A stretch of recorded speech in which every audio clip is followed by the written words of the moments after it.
And yes it's time for the mass lady don Uday Bhanu గారు ఇప్పుడు మాట్లాడతారు.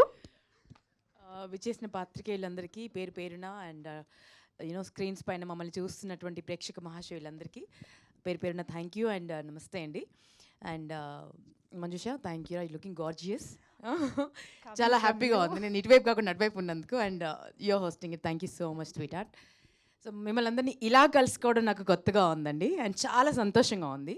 బికాజ్ మా మమ్మీ నన్ను యాక్చువల్లీ యాక్ట్రెస్ చేద్దామని చాలా ప్రయత్నాలు చేసింది. సో అప్పుడప్పుడు అలా సినిమాల్లో కనిపిస్తూ కొన్ని కొన్ని డిఫరెంట్ లాంగ్వేజెస్లో కూడా చేసి, బట్ ఆ ప్యాషన్ కంప్లీట్గా పూర్తవ్వలేదు. బట్ చాలా కాలం తర్వాత ఒక యాక్టర్కి ఉండే యాపటైట్ ఉంటుంది కదండి, ఆ ఆకలి తీర్చేటువంటి, అంటే నిడివి చాలా కొంచెమే ఉంది సినిమాలో, బట్ స్పెల్ బౌండ్ చేసేంత, మంత్రముగ్ధుల్ని చేయగలిగేంత పవర్ ఉంది ఈ క్యారెక్టర్కి. సో అండ్ నన్ను నేను ఎప్పుడు ఇలా ఊహించుకోలేదు, కొత్తగా ఊహించుకోలేదు. సో ఒక యాక్టర్గా నాకు కూడా ఇది ఒక ఛాలెంజ్. సో నాకు ఇలా ఛాలెంజ్ విసిరి నన్ను పద్మక్క పాత్రలోకి పరకాయ ప్రవేశం చేయించినటువంటి మా మోహన్ శ్రీవాస్తవ్ సార్కి మనస్ఫూర్తిగా కృతజ్ఞతలండి. బికాజ్ జనరల్గా టెలివిజన్పై కనిపించే వాళ్ళని మాకెంత పొటెన్షియల్ ఉంటుందో మాకే తెలుసు. అది 4 గోడల మధ్య ఉంటుంది, బయటికి రావాలంటే ఒక ఆపర్చునిటీ రావాలి. సో ఆపర్చునిటీ వచ్చింది కాబట్టి నేను ప్రూవ్ చేసుకునే ప్రయత్నం చేశాను. ప్రతిసారి ఎప్పుడో ఏ ఆపర్చునిటీ వచ్చినా I try to give more than 100%, ప్రాణం పెట్టి దానికి ప్రాణం పోసే ప్రయత్నం చేస్తాను. సో ఈ సినిమాని ఒప్పించడానికి మెయిన్ రీజన్ మా రాజేష్ జీ అండి. నాకు గోల్డ్ రష్ డైరెక్టర్ తను, దాని తర్వాత రంగం కూడా తను డైరెక్టర్. సో అప్పటి నుంచి మేము బెస్ట్ ఫ్రెండ్స్ అండి యాక్చువల్లీ.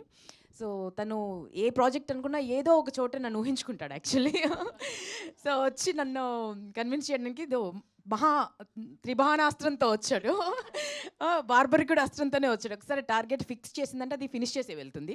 సో మా బార్బరికుడు మా మోహన్ శ్రీవాస్తవ్ సార్, తను వచ్చి నెరేట్ చేసిన విధానం అంటే ప్రతి సీన్ నాకు కంటి ముందు ఇలా కనిపించేసిందండి, ప్రతి క్యారెక్టర్ కనిపించింది. సో ఇంకా నో చెప్పలేకపోయాను. సో అంత బ్యూటిఫుల్గా కన్వే చేశారు. అండ్ అంత బ్యూటిఫుల్గా చెప్పిన దానికంటే అంటే ఇది చాలా కాంప్లికేటెడ్ స్క్రీన్ ప్లే ఉన్నటువంటి సినిమా అండి. సో ఏమైనా కన్ఫ్యూజన్స్ ఉంటాయేమో ఏమన్నా చూసేటప్పుడు అనుకున్నాము. సినిమా మొత్తం చూశాను, ఎంత బ్రిలియంట్గా తీశారంటే, మన తెలుగులో ఎందుకు ఇలాంటి ఇంటలెక్చువల్ సినిమాలు రావు అని కొన్ని జానర్స్లో రావేంటి అని అడుగుతారు కదండి. అలాంటి వారికి కరెక్ట్ సమాధానం ఇచ్చే సినిమా, చాలా బ్యూటిఫుల్ సినిమా. సో దాంట్లో నేను ఒక పార్ట్ అయినందుకు నేను చాలా చాలా సంతోషిస్తున్నాను. అండ్ ఎంటైర్ టీమ్కి, ముఖ్యంగా మా ప్రొడ్యూసర్స్కి, విజయ్ గారికి మనస్ఫూర్తిగా కంగ్రాచులేషన్స్ అండి. బికాజ్ న్యూ టాలెంట్స్ని, వారిని ఆఫ్ ద స్క్రీన్ మాట్లాడినప్పుడు కూడా చాలామందికి ఆపర్చునిటీస్ ఇవ్వాలండి. మన సినిమా ప్రొడక్షన్ ద్వారా మనం చాలా సినిమాలు చేయాలనుకుంటున్నాను. చాలా కొత్త టెక్నీషియన్స్ని ఇంట్రడ్యూస్ చేయాలి, చాలామందికి ఆపర్చునిటీ, చాలా అబండెంట్ టాలెంట్ ఉంది, ఇలాంటివన్నీ మాట్లాడతారండి. సో అలాంటి ప్రొడ్యూసర్ ఎదిగితే చాలామంది ఇలాంటి టాలెంట్స్ అన్నీ కష్టపడకుండా ముందుకు వస్తాయి, వెలుగులోకి వస్తాయి. So I wish you all the very best అండి. మా ఎంటైర్ టీమ్కి ఆల్ ది బెస్ట్. వశిష్ఠతో వర్క్ చేయడం ఇట్ వాజ్ బ్యూటిఫుల్ అండి. గొంతు ఎంత బాగుందో మనసు కూడా అంత బాగుంది, మనిషి కూడా అంత బాగుంటారు. అండ్ ఎంటైర్ టీమ్, నా అల్లుడు క్యారెక్టర్ చేశాడనమాట. ఏం ఎనర్జీ అండి, కిల్లింగ్ ఎనర్జీ. మీరు స్క్రీన్ పైన చూడడానికి ఇలా సాఫ్ట్గా ఏం తెలియని వాడిలా ఉన్నాడు, కానీ వన్స్ కెమెరా ఆన్ అయిన తర్వాత క్యారెక్టర్లోకి దూకాడంటే ఇంకా చెడు కూడా ఆడేస్తాడు. చాలా బ్రైట్ ఫ్యూచర్ ఉంది. నేనైతే I'm praying for his future. And this is very beautiful అండి. ఎంత అందంగా ఉందో అంత బ్యూటిఫుల్ పిల్ల. అండ్ వాళ్ళ మమ్మీతో నాకు మంచి ఫ్రెండ్షిప్ అయిపోయింది. ఎప్పుడు వచ్చినా ఫుల్ ఫుడ్ ప్యాక్తో వస్తారు తను. సో మీరేంటి ఇలా ఉన్నారు అంత తినుకుంటూ, ఉత్నా ఖాతే హో యార్ ఇత్నా. And thank you sweetheart, thank you so much, all the very best you. And మేమందరం ఇంత ముద్దుగా కనిపించామంటే వారి మ్యాజిక్ వ్యాన్ బాగా పనిచేసింది.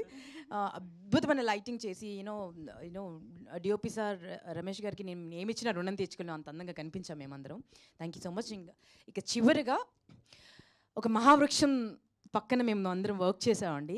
ఒక బ్లెస్సింగ్ ఇది మాకు యాక్చువల్లీ. అన్ని సినిమాలు చేసి, అన్ని లాంగ్వేజెస్ చేసి, అండ్ అన్ని చేసినా కూడా ఎక్కడో ఒక చోట ఒక చిన్న ఎయిర్ ఉండాలి కదండి, కొంచెం ఇదైనా ఉండాలి కదా అట్లీస్ట్. అసలు ఎంత డౌన్ టు ఎర్త్ అంటే నేను మాటలు చెప్పలేను sir. We have learn so much from you, అంటే ప్రతి వ్యక్తిని చూసినప్పుడు ఒకసారి ఏదో ఒకటి మనకు యూనో ఒక బ్లెస్సింగ్ లాగా తీసుకువెళ్తాం కదండి. వీరి నుంచి అయితే నేను చాలా తీసుకున్నాను. కలిసింది చాలా తక్కువ టైంలో అండ్ ఈ ప్రెస్ మీట్స్ సందర్భంగా ఎక్కువగా కలుస్తున్నాను. What a beautiful person sir. Hats off to you sir. Hats off to you. మీకు ఇంకా కొన్ని వందల సినిమాలు మీరు చేయాలి. మీకు మీరు your born for celluloid and we are proud of you. And మీతో స్క్రీన్ షేర్ చేసినందుకు రియలీ రియలీ హ్యాపీ. మా సినిమా చాలా చాలా చాలా బాగుంటుందని నేను చేశాననే కాదు, డెఫినెట్గా అందరికీ ఒక ఫీస్ట్ అవుతుంది. సీట్ ఎడ్జ్ మీద కూర్చోబెట్టి ప్రతి ఒక్కరు ఒక్కొక్క క్యారెక్టర్తో రిలేట్ అవుతారు. సో అంత బ్యూటిఫుల్ సినిమా. అండ్ మా సాంగ్ కూడా ఇంత హ్యూజ్ సక్సెస్ చేసినందుకు, ప్రతి ఒక్కరు రీల్స్ చేస్తున్నందుకు, అండ్ ప్రతి ఒక్కరు దావత్లోను భారత్లోను ఖచ్చితంగా మాది ఈ పాట ప్లే చేస్తామని చేస్తున్నందుకు థ్యాంక్ యూ సో మచ్ అండి. సినిమా కూడా అంతే బ్యూటిఫుల్గా ఉంటుంది. Please watch in theatres. మనం మెగాస్టార్, మనందరి మెగాస్టార్ చిరంజీవి గారి బర్త్డే రోజు థియేటర్స్లోకి వస్తుంది. ఆగస్ట్ 22న మీరు అందరూ థియేటర్స్లోకి వచ్చి హ్యూజ్ సక్సెస్ చేస్తారని మనస్ఫూర్తిగా కోరుకుంటున్నాను. థ్యాంక్ యూ సో మచ్ అండి.